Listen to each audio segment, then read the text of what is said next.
If we are to see an economic recovery, business and consumer confidence will be key. And is there a currency war on the horizon?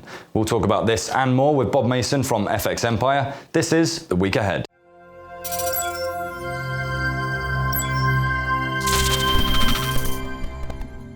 Well, hey Bob, thanks for joining us. Always a pleasure to speak with you. I hope you're well. Let's dive straight in, shall we? It's expected that after some major monthly data releases throughout this week, that the next week is bound to be a lot quieter. Is this the case? In the week ahead, it's not the quietest week ahead, actually, to be completely frank. And considering the movements in the FX markets, over the last couple of weeks, there's some data points that we really need to consider. So from the dollar, we've got job openings.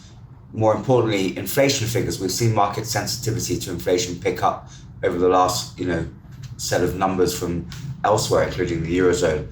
And then we've got the weekly jobless claims figures as well on Thursday. Obviously, those numbers continue to have a material impact on risk sentiment. So those are the key drivers. And then we're also seeing increased chatter from central bankers. So, while we were plain sailing through recent FOMC commentary, since the last change in the FOMC framework, monetary policy framework, we now need to really start paying attention to what FOMC members are saying. That's going to give us some forward guidance in terms of what to expect. For the euro, the main event is, the ECB monetary policy. How are they going to react to the Fed's, latest shift that has literally sunk the dollar and sent the euro to 120s last week before some jawboning from ECB member Lane that sent it back to sort of 118s. So we're back into this currency war territory. So that's going to be particularly interesting. Economic data out of Germany, you've got industrial production and trade figures. So that's going to be telling finalized Eurozone GDP numbers there as well. For the pound, it's not a quiet week. Retail sales figures at the start of the week, and then we've got manufacturing and industrial production figures at the end of the week, and that comes with trade data. So expect that to also influence. So quite a big week for the three majors. In the meantime, Bob, is there anything notable scheduled to occur within the Commonwealth currencies? Well, for the Aussie dollar, after the RBA monetary policy decision and rate statement, and we then saw the GDP numbers for the Australian economy, the worst, on record almost pretty much. So we're going to see increased sensitivity to economic data. Did the RBA get things wrong? Are we base case or are we worst case? Key is economic indicators driven towards business investment and consumer consumption. So here we're looking in the week ahead at business confidence and consumer confidence. Both need to be positive to support this economic recovery. Dire numbers and expect the RBA possibly to need to make a new move to provide further support. So those are key for the Aussie dollar. For the Kiwi dollar, we've got electronic card retail sales and business PMI numbers at the end of the week. Obviously, the RBNZ has been talking about negative rates, so these numbers are going to be particularly influential as well, particularly with the US dollar on the back foot. And then we move to the loonie. No material stats to look out for, but we've got the Bank of Canada in action midweek.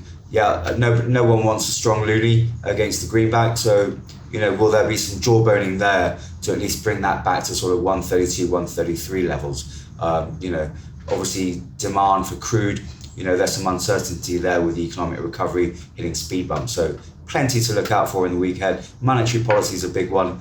Obviously consumer confidence and business confidence are also major contributors. And elsewhere, Bob, what should we expect to see from Japan and China? For the Japanese yen, it's a relatively busy week.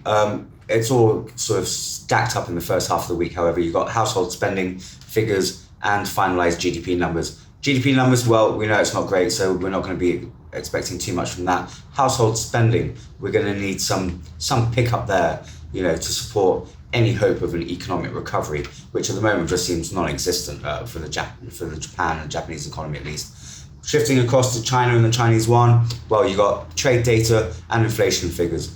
Trade data will obviously need to stack up to support this V-shaped economic recovery that we're seeing in China. And then inflation figures, producer price index numbers, we're going to need to see, less deflationary pressures there and a pickup in inflationary pressures. That's all about supply and demand. That's why, there's more sensitivity towards inflation figures at the moment. Expect these numbers to also influence the commodity currencies in the week as well. Finally, just to finish up, Bob, is there anything else to add in regards to fundamentals? Away from the economic calendar, we've still got the three big drivers. We've got the Brexit time bomb. We're in September now. Brexit blueprint needs to be in place by the end of the month. Fisheries remains a hot topic, as does trade. Any progress, that's going to be a must. And then you got US, China. Is China really sticking to its guns on the phase one trade agreement? Trade data will highlight whether there's any, big imports, to support, the positive commentary that came from trade talks a couple of weeks ago. And then obviously you've got, monetary policy, you've got US presidential elections, Trump trying to claw back, Biden, who's been out in front since the COVID-19 pandemic. And then you got COVID-19.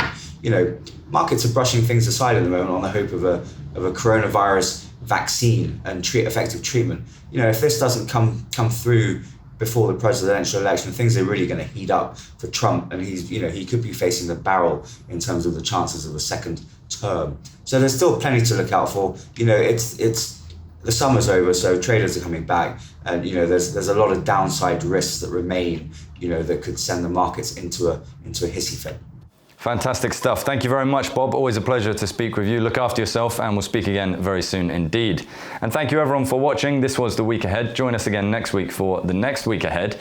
Until then, go over to all of our social media platforms here at Dukascopy TV, and you can see a wide range of programming. Until then, take care and goodbye.